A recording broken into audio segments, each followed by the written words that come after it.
பெஞ்சல் புயலால் பாதிக்கப்பட்ட கடலூர் மாவட்டம் கண்டக்காடு பகுதியில் பாமக சார்பில் நடந்த மருத்துவ முகாமில் பங்கேற்று சிகிச்சை அளித்த பிறகு அக்கட்சியின் தலைவர் அன்புமணி ராமதாஸ் பல்வேறு வலியுறுத்தல்களை வைத்திருக்கிறார்.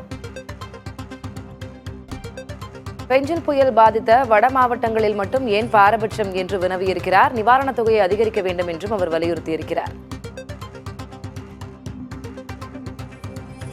அவர் செய்தியாளர்களிடம் இது குறித்து விரிவாக பேசியிருக்கிறார். அந்த காட்சிகளை பார்க்கலாம்.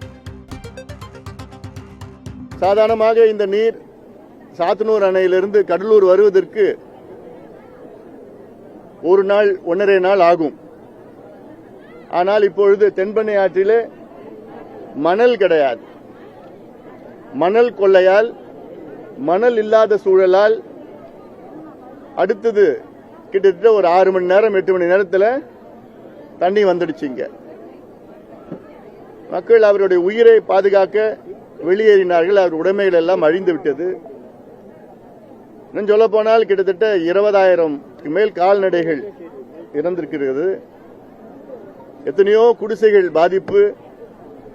கடந்த காலத்திலே தானே புயல் வந்த பிறகு கடலூர் மாவட்டம் குடிசை இல்லா மாவட்டம் என்று அறிவித்தார்கள். திமுக ஆட்சியிலும் சரி, அண்ணா திமுக ஆட்சியிலும் சரி, கடலூர் மாவட்டத்தில் அத்தனைய குடிசைகளை நாங்கள் மாற்றி நல்ல வீடுகளை கட்டி கொடுப்போம் என்று என்னென்னமோ அதுக்கு திட்டம் கொடுத்தாங்க, பேர் வச்சாங்க, நிதியும் ஒதுக்குனாங்க. ஆனா இப்ப மறுபடியும் சொல்றாங்க கிட்டத்தட்ட 5000 குடிசைகள் பாதிக்கப்பட்டிருக்கிறது என்று சொன்னார்கள். அப்ப இவங்க திட்டத்துக்கும் இவங்க நடைமுறைக்கும் சம்பந்தமே கிடையாது.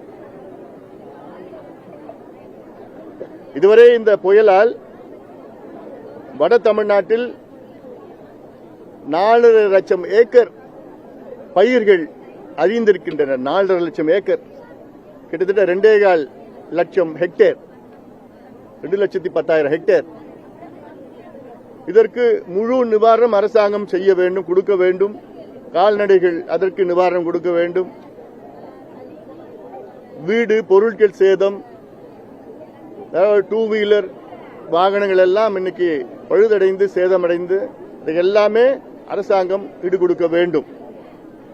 எல்லாத்திற்கும் முக்கியமான கேள்வி கடலூர் மாவட்ட மக்களும் விழுப்புரம் மாவட்ட மக்களும் கள்ளக்குறிச்சி திருவண்ணாமலை மக்கள் கேட்கிற கேள்வி, எங்களுக்கு ஏன் 2000 ரூபாய் கொடுக்குறீங்க? சென்னையிலே மிக்ஜாம் புயல் வந்து பாதிப்பு, சென்னை மக்களுக்கு 6000 ரூபாய் கொடுத்தீங்களே. அதுவும் சென்னையில் அடுக்குமாடியில் 9வது மாடியில் இருக்கிறவங்க வெள்ளத்தால் பாதிப்புன்னு சொல்லி 6000 ரூபாய் வாங்கிட்டு போனாங்க. கடந்த ஆண்டு தூத்துக்குடியிலே வெள்ளம் பாதிப்பு, அவங்களுக்கு 6000 ரூபாய் ஒரு வீட்டுக்கு. ஆனா கடலூர் மாவட்டத்தில் ஏன் 2000 ரூபாய் கொடுக்குறீங்க? நாங்க என்ன பாவம் பண்ணவங்களா? இல்ல சென்னை மக்கள் புண்ணியம் பண்ணிருக்காங்களா? இல்ல உங்களுக்கு வட தமிழ்நாடு மக்கள் மேல உங்களுக்கு அவ்வளவு கோபம் ஏன்? பெஞ்சல் புயல் பாதித்த கிராமங்களில் பாமக சார்பாக மருத்துவ முகாம் நடத்தப்படுகிறது. அதிலிருந்து அன்புமணி ராமதாஸ் பேசியிருக்கிறார். குறிப்பாக இந்த புயல் பாதிப்புக்கான நிவாரணத் தொகையை அதிகரித்து வழங்க வேண்டும் என்பது அந்த கிராம மக்களின் கோரிக்கையாக இருக்கிறது என்று அவர் கூறியிருக்கிறார். சென்னையில் மிக்ஜாம் புயல் பாதிப்பு ஏற்பட்ட போது அடுக்குமாடி குடியிருப்பில் வசித்தவர்களுக்கு கூட 6000 ரூபாய் நிவாரணம் வழங்கப்பட்டது. அதேபோல தென் மாவட்டங்களிலும் 6000 ரூபாய் வழங்கப்பட்டது. ஆனால் தற்போது பெஞ்சல் புயலால் பாதித்த மாவட்டங்களுக்கு மட்டும் வெறும் 2000 ரூபாய் நிவாரணம் ஏன்? நிவாரணத் தொகையை உயர்த்தி வழங்க வேண்டும் என்று அந்த மக்கள் கோருவதாக அவர் வலியுறுத்தி பேசியிருக்கிறார். விவரங்களை பின்வரும் செய்திகளில் பார்க்கலாம்.